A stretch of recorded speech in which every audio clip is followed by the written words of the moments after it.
Liberdade para quê? Para que eu quero ser livre?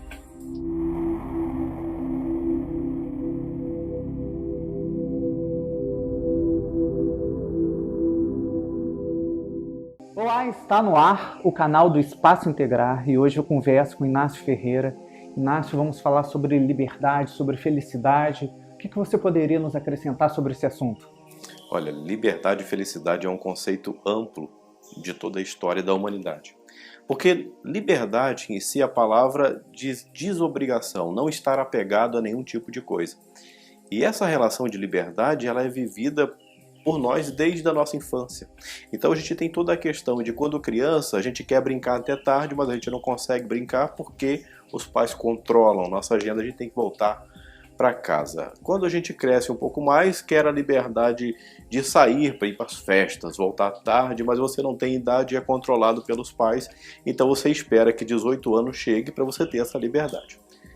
Depois disso, você vem toda a fase de faculdade, você vem trabalhos e você sempre espera que uma liberdade aconteça para que você possa fazer as suas coisas e ser livre de fato. Só que quando isso acontece, a gente entende alguns conceitos que são muito próprios. Liberdade para quê?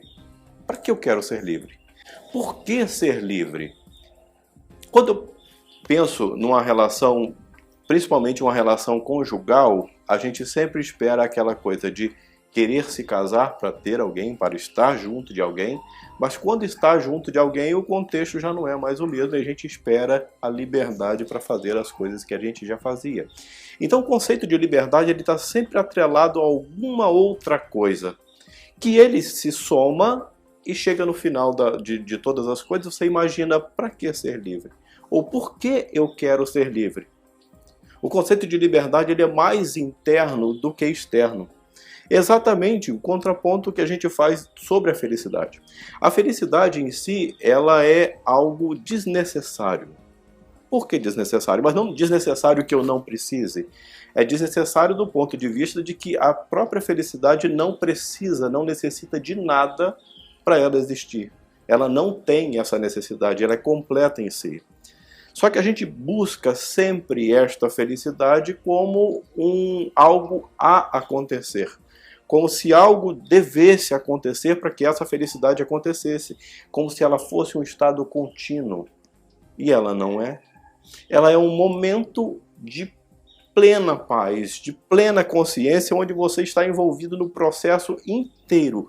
Corpo, alma, mente, coração, interligado no mesmo plano. E isso acontece em momentos raros e únicos. Isso não é algo que dura para sempre.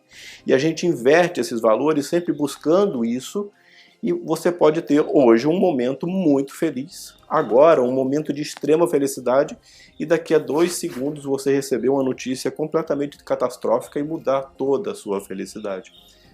Mas se você entender que a felicidade é algo que você vive hoje, que é o seu momento, que é o seu atual momento e não algo que se busque, você então tem uma outra concepção do próprio conceito de ser feliz e de felicidade. Todo mundo liga a felicidade a uma coisa da falta, do que precisa, do que falta acontecer. Então, se eu tenho um bom emprego, Clóvis de Barros vai falar sobre isso muito sabiamente, que a gente sempre busca naquilo que a gente não tem a expectativa de que a felicidade aconteça. Então, se a gente tem um bom trabalho, a expectativa da felicidade será quando a gente for promovido e virar chefe de quem nós somos. Aí então a gente vai ser feliz. Só que quando a gente vira chefe, existe um outro também maior, que é o diretor, e ele me manda na gente e a nossa felicidade já não é completa porque tem alguém mandando, então eu preciso virar diretor para realmente encontrar a felicidade. Quando eu viro diretor, eu entendo que existe presidente acima de mim e talvez a felicidade também não encontre neste caminho. E quando eu chego no topo de todas as coisas, eu percebo que eu cheguei até lá e não fui feliz em nenhum desses processos. A felicidade, como ela é algo que não necessita de nada para subsistir, a gente deposita nela uma qualidade que se chama de esperança. A gente sempre espera que a felicidade ocorra de algum fato ou de alguém. Alguém traga a felicidade. Talvez um relacionamento novo traga a felicidade. Talvez um novo projeto de vida traga a felicidade. Só que esse processo ele é tão interno, é tão nosso, é tão dentro, que o contexto externo ele só vai colaborar se internamente eu fizer, ou eu for realmente feliz, ou eu tiver essa liberdade para fazer o que quero. A gente não tem liberdade, em si, em suma, também não é feliz, porque não consegue ser livre dos nossos próprios sentimentos e emoções. Com isso tudo, a gente leva em consideração a esperança, que é algo em si, que a gente traz como algo positivo, mas toda esperança ela resulta numa falta. É como se a gente espera por alguma coisa que a gente não tem. E se a gente não tem, isso é sinal que nos falta. Por exemplo, Criança Esperança. Um projeto de Criança Esperança é um projeto para cuidar de crianças. Sim. De forma de sustento, de forma de educação, de forma... Então, se a gente entende dessa forma, é sinal que a criança não tem educação, também não tem sustento. Então, se a criança é uma esperança, quer dizer que ela não é uma realidade. Então, eu espero de uma forma que essa realidade e esse ponto me venha como algo alentador, algo que possa me ajudar a esperançar algo que eu não tenho nesse momento. E a esperança ela pode ser considerada de duas formas: a esperança do verbo esperar e a esperança do verbo esperançar. A esperança do verbo esperar ela vem daquilo que pode acontecer possivelmente, do tipo, espero que o meu amigo venha e chegue mais cedo. Já sei que ele vem. E possivelmente chegar mais cedo já é uma esperança de algo, fato que eu sei que vai acontecer. Do verbo esperançar é daquilo que eu não sei se vai acontecer, mas eu espero. E tenho esperança nisso. E todo o conceito nosso de felicidade depende dessa esperança.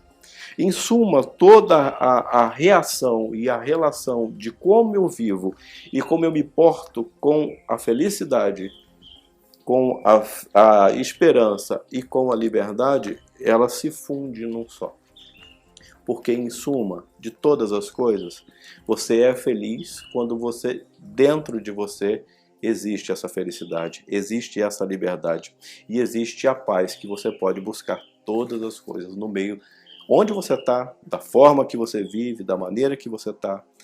Eu me lembro que quando eu era criança, num dos momentos mais importantes, acho que da minha juventude, eu ficava sempre assim, com aquela expectativa de que meus 18 anos chegassem e eu fosse plenamente livre, eu pudesse fazer minhas coisas, e 18 anos chegou. E não foi assim? E eu não sabia mais o que fazer com aquilo. Porque não era nada daquilo que eu imaginava. Então, assim, aquela liberdade toda de fazer aquilo tudo que eu queria, chegou. E agora? O que eu faço com isso? É mais ou menos como as coisas têm desenrolado e o que tem acontecido. As limitações continuam, né, também. Sempre. Todas elas. E hoje, trazendo para o nosso contexto social de vida, do que a gente tem, quem de nós é livre de fato? Estamos sempre nos prendendo a alguma coisa. Contexto social, nós cada vez mais somos moldados por um contexto social e que a gente tem que se adequar. Você vê hoje sociedades, pessoas, todo mundo linkado muito em convívio de massa. Então, se você não pertence a um grupo, então você é um excluído.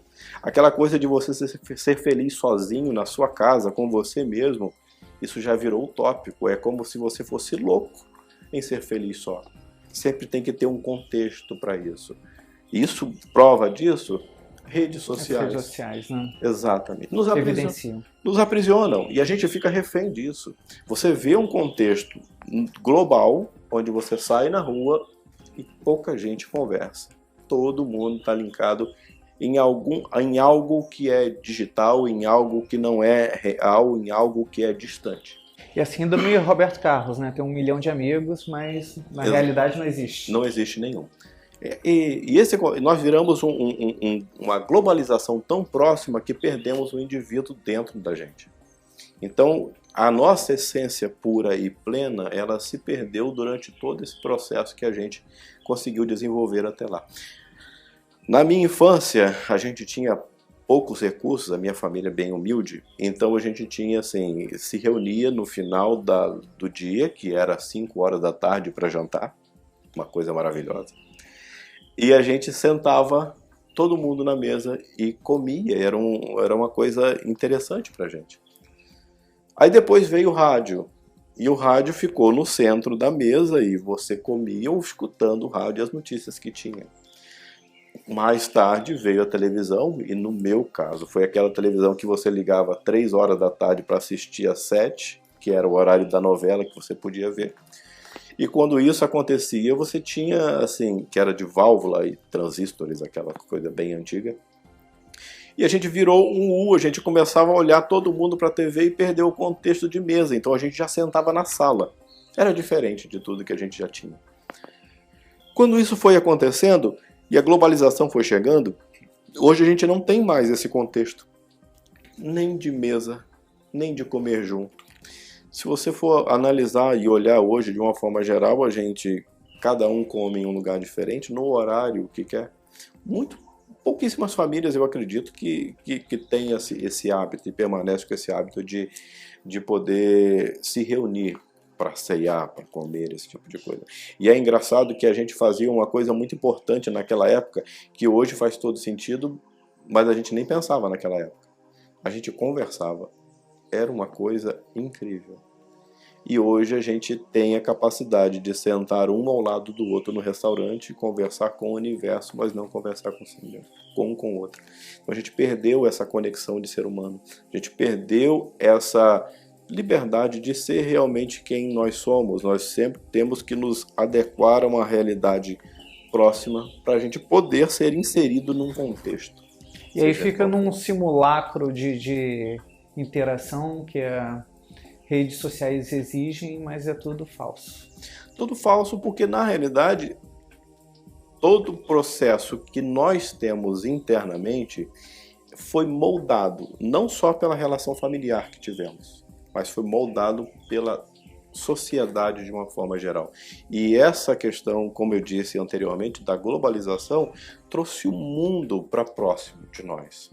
E este mundo é bem grande e tem inúmeras possibilidades.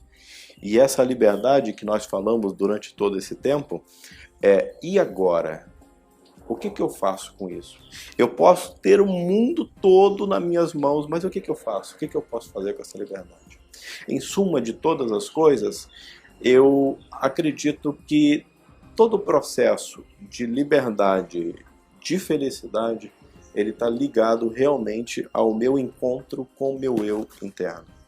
Entendendo os meus limites, entendendo as minhas beiras, como dizia muito bem os antepassados, as minhas eiras e beiras, se eu consigo entender quem eu sou de fato, o que eu gosto e o que não gosto, eu consigo filtrar um monte de coisa que existe dentro de mim e que realmente precisa ser moldado ou moldado para eu aprender que de verdade, estando aqui ou em qualquer lugar, eu posso ser feliz, porque sou feliz comigo mesmo.